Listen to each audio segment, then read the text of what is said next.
Since the last stages of inflation, which dealt the fatal blow to the middle classes, occurred after the war rather than during it, in 1923 in Germany, this hatred was directed against the parliamentary governments which were functioning after 1918, rather than against the monarchical governments which functioned in 1914 to 1918.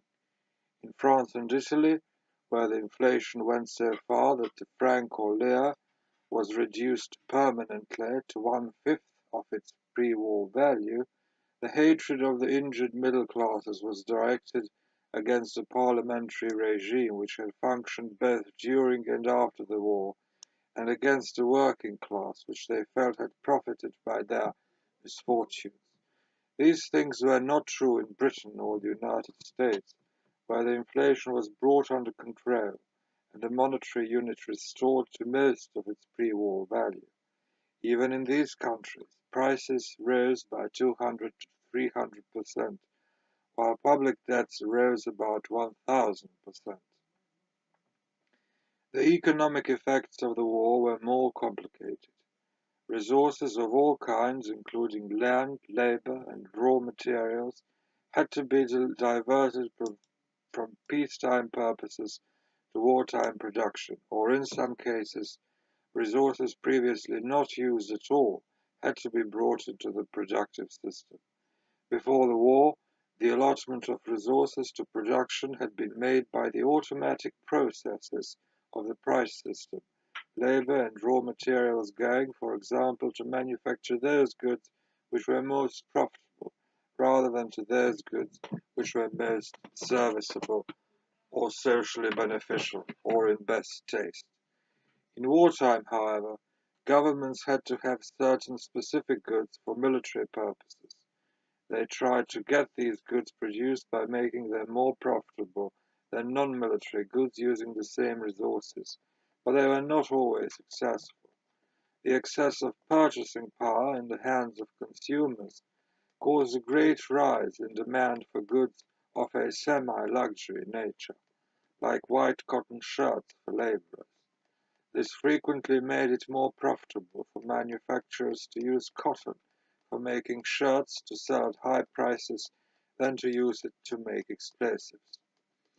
Situations such as these made it necessary for governments to intervene directly in the economic process to secure those results which could not be obtained by the free price system, or to reduce those evil effects which emerged from wartime disruption. They appealed to the patriotism of manufacturers to make things that were needed rather than things which were profitable, or to the patriotism of consumers to put their money into government bonds rather than into goods in short supply. They began to build government-owned plants for war production, either using them for such purposes themselves or leasing them out to private manufacturers at attractive terms.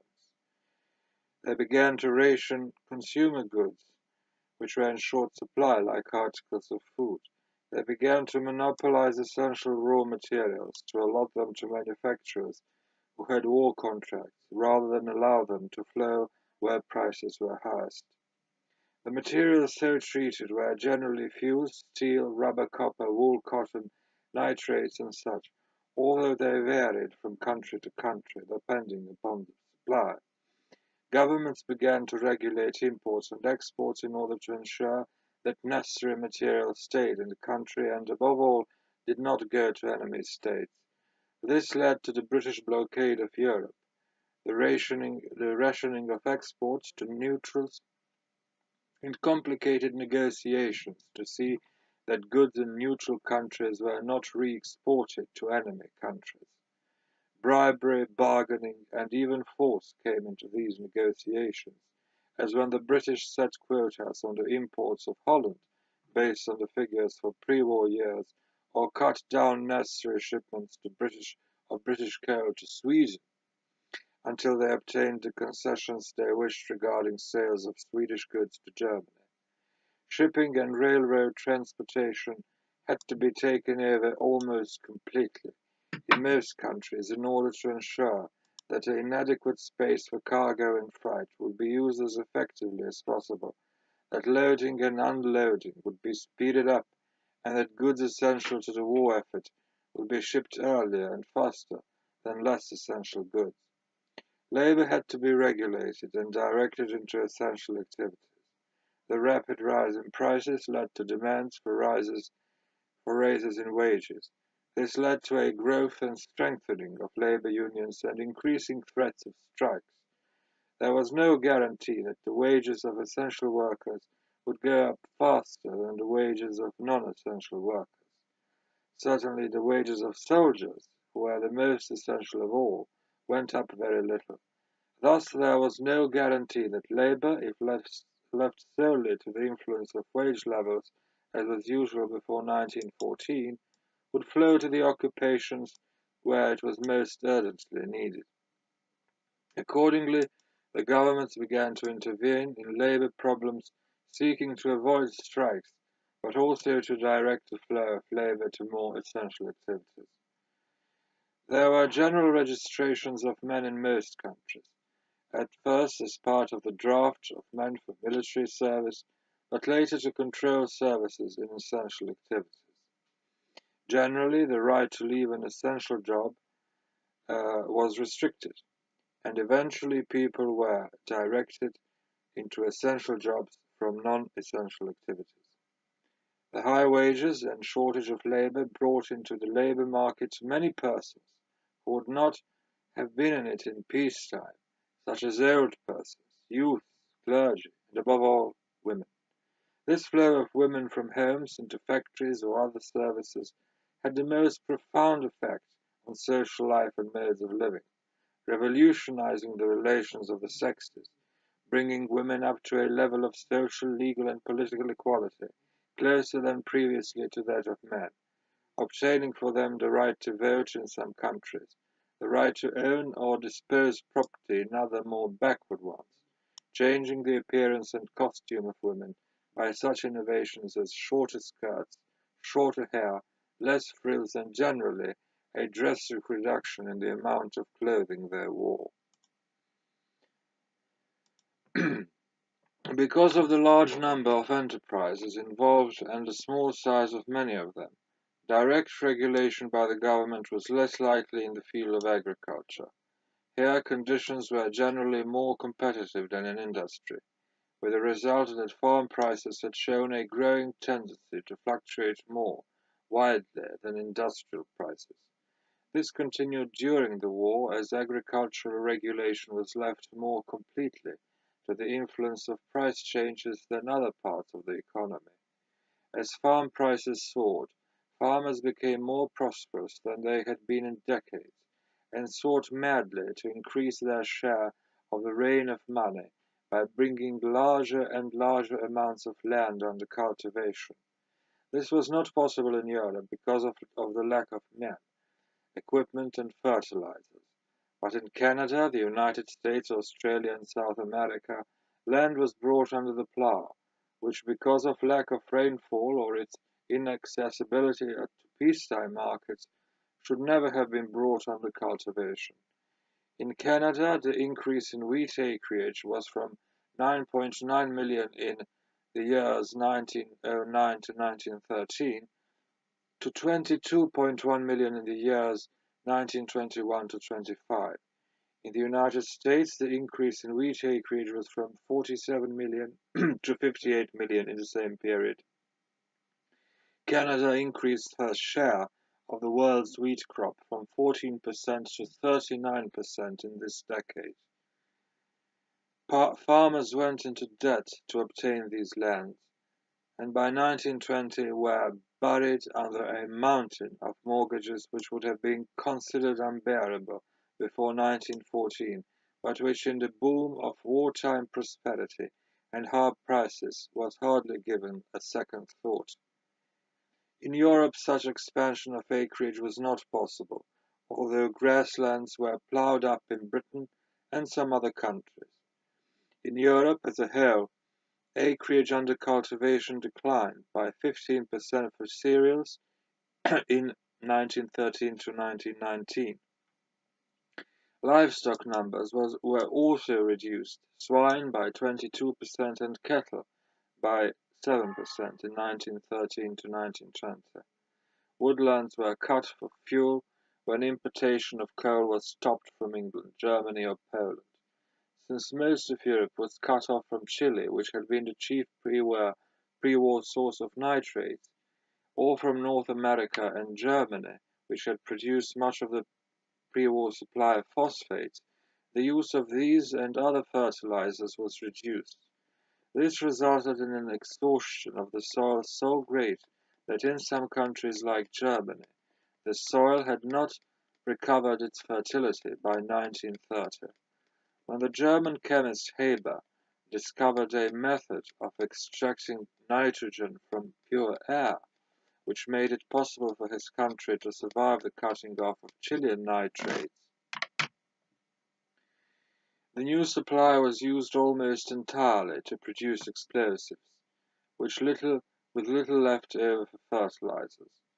The declining fertility of the soil and the fact that the new lands of lesser natural fertility were brought under cultivation led to drastic declines in agricultural output per acre in cereals about 15% in 1914 to 1919. These adverse influences were most evident in Germany, where the number of hogs fell from 25.3 million in 1914 to 5.7 million in 1918.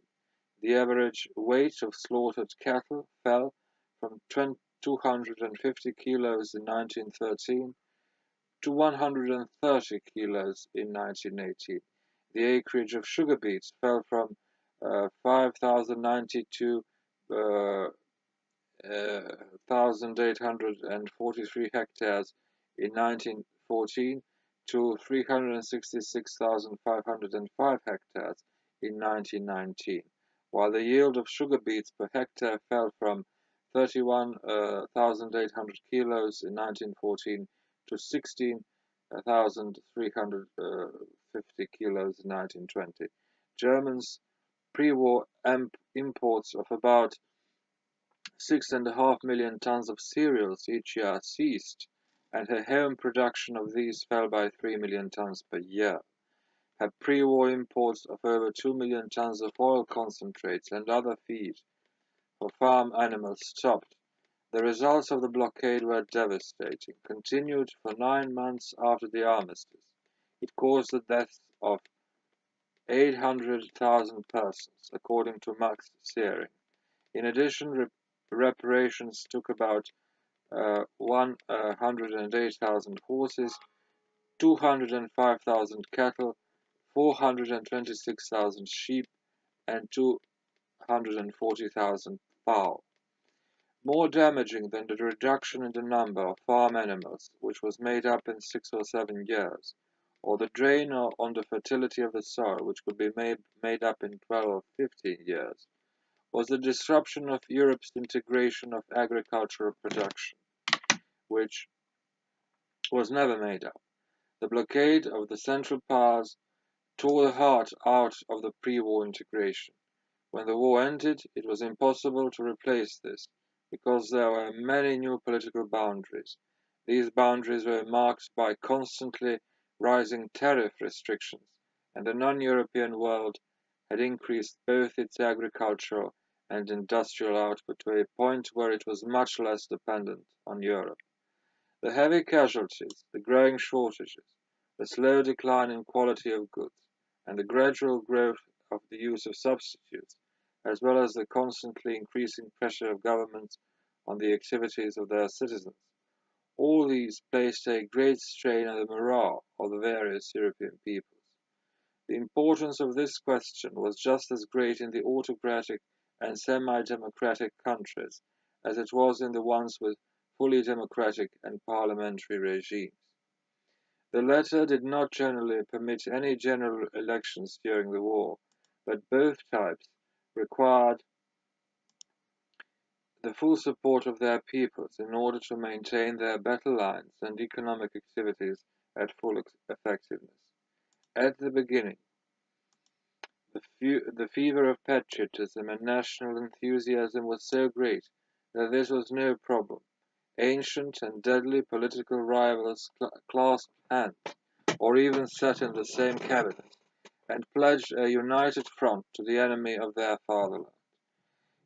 But disillusionment was quick, and appeared as early as the winter of 1914. This change was parallel to the growth of the realization that the war was to be a long one, and not a lightning stroke of a single campaign and a single battle which all had expected. The inadequacies of the preparations to deal with the heavy casualties or to provide munitions for the needs of modern war, as well as the shortage or disruption of the supply of civilian goods, led to public agitation. Committees were formed but proved relatively ineffective, and in most activities in most countries were replaced by single-headed agencies equipped with extensive controls. The use of voluntary or semi-voluntary methods of control generally vanished with the committees and were replaced by compulsion, however covert. In governments as wholes, a somewhat similar shifting of personnel took place until each cabinet came to be dominated by a single man, endowed with greater energy or a greater willingness to make quick decisions on scanty information than his fellows. In this way Lord George replaced Asquith in England. Clemenceau replaced a series of lesser leaders in France. Wilson strengthened his control of his own government in the United States, and in a distinctly German way Ludendorff came to dominate the government of his country. In order to build up the morale of their own peoples and to lower that of their enemies, countries engaged in a variety of activities designed to regulate the flow of information to these peoples. This involved censorship, propaganda, and curtailment of civil liberties. These were established in all countries, without a hitch in the Central Powers and Russia, where there were long traditions of extensive police authority, but no less effectively in France and Britain. In France, a state of siege was proclaimed on August 2, 1914. This gave the government the right to rule by decree, established censorship, and placed the police under military control. In general, French censorship was not so severe as the German, nor as skilful as the British, while their propaganda was far better than the German, but could not compare with the British. The complexities of French political life and the slow movement of its bureaucracy allowed all kinds of delays and evasions of control, especially by influential persons. When Clemenceau was in opposition to the government in the early days of the war, his paper, L'Homme Libre, was suspended. He continued to publish it with impunity under the name L'Homme Enchaîné. The British censorship was established on August 5, 1914, and at once intercepted all cables and private mail which it could reach, including that of neutral countries. These at once became an important source of military and economic intelligence. A defense of the Realm Act, formerly known as DORA, was passed giving the government the power to censor all information. A press censorship committee was set up in 1914 and was replaced by the Press Bureau under Frederick E. Smith, later Lord Birkenhead, in 1916. Established in Crewe House, it was able to control all news printed in the press, acting as the direct agent of the Admiralty and War Offices. The censorship of printed books was fairly lenient, and was much more so for books to be read in England than for books for export, with the result that the bestsellers in England were unknown in America. Parallel with this censorship, uh, Parallel with the censorship was the War Propaganda Bureau under Sir Charles Masterman, which had an American Bureau of Information under Sir Gilbert Parker at Wellington House. This last agency was able to control almost all information going to the American press, and by 1916 was acting as an international news service itself, distributing European news to about 35 American papers, which had no foreign reporters of their own.